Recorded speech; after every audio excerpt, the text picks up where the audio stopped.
இந்த படத்தில் எத்தனை முக்கோணம் இருக்குது அப்படின்னு சொல்லி கேட்டிருந்தோம். நிறைய பேர் வந்து எப்படி சரியான விடையை வந்து கண்டுபிடிக்கிறதுல சிரமப்பட்டாங்க. அதற்கான ஒரு வீடியோ இப்போ நீங்கள் பார்க்கலாம். இப்போ இந்த மாதிரி படங்களில் வரும் பொழுது நம்ம எப்படி கண்டுபிடிக்கணும் அப்படின்னா, முதல் சிங்கிளாக எத்தனை முக்கோணங்கள் வருது, அப்புறம் 2 உருவங்கள் சேர்ந்து எத்தனை முக்கோணங்கள் வருது, அப்புறம் 3, அப்புறம் மல்டிப்ளை எத்தனை வருது அப்படிங்கிறத கண்டுபிடிச்சோம்னா எளிமையாக கண்டுபிடிக்கலாம்.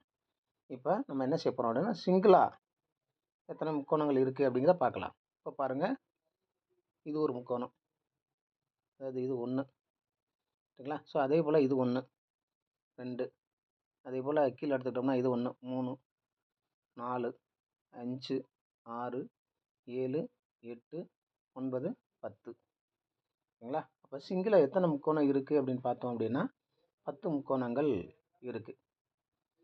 நம்ம பார்த்துட்டோம். இப்போ சிங்கிளில் வந்து 10. சரி, 2 முக்கோணங்கள் சேர்ந்து ஒரு முக்கோணம் மாதிரி உருவாகிருக்கு. அது எத்தனை அப்படிங்கிறத பார்க்கலாம். 1, 2,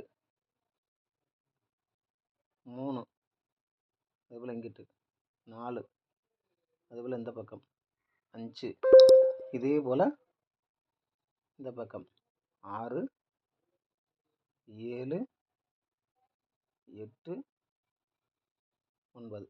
ஸோ டபுளாக பார்த்தோம் அப்படின்னா எத்தனை இருக்குது அப்படிங்கிறத நம்ம பார்த்துருக்கோம். 9 முக்கோணங்கள் இருக்குது. ஸோ டபுளாக 9 இருக்குது. சரி, 2, 3 உருவங்கள் சேர்ந்து எத்தனை இருக்குது அப்படிங்கிறத பார்க்கலாம். இப்போது இது 1, சரிங்களா? ஒரு முக்கோணம். அதே போல் இந்த பக்கம் 1, 2 ஆயிடுச்சுங்களா? அதே போல்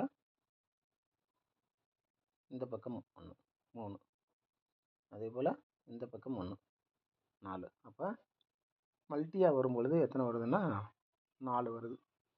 அப்போ மொத்தம் எத்தனை உருவங்கள் இருக்குது அப்படின்னா, முக்கோணங்கள் இருக்குது அப்படின்னா 10, 9, 19, 3, 23 முக்கோணங்கள் வந்து இதில் இருக்குது. டோட்டல் முக்கோணங்கள் எத்தனை அப்படின்னா 23. இதுதான் சரியான விடை. நன்றி.